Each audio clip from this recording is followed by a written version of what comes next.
Melintasi kawasan Jalan Sekana bukan hanya dapat melihat aneka pempek dengan harga terjangkau yang ditawarkan. Namun di kawasan ini juga banyak terdapat penjual pisang yang berjualan di sepanjang jalan tersebut. Ratusan tandan buah pisang terpajang dan mampu mencuri perhatian warga yang melintas. Ridwan, salah satu penjual pisang yang telah berjualan pisang lebih dari 30 tahun di kawasan tersebut, mengatakan, untuk pisang yang dijual didatangkan dari daerah Oku dan Oki. Berbagai macam jenis pisang ditawarkan kepada pembeli, mulai dari pisang Ambon, putri, pisang kepok, dan jenis pisang lainnya. Kita ada sisikan macam-macam, kalau sisikan tandanan. Oh, tandanan. Berapa tandan biasa?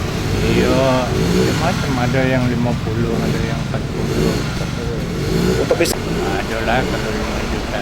5 juta ya? Untuk harga pisang yang dijual mulai dari harga Rp50.000 per tandan. Dalam satu hari setidaknya ia mampu menjual 100 tandan buah pisang dengan omset mencapai Rp5 juta per hari. Faradu Satria, Sriwijaya TV.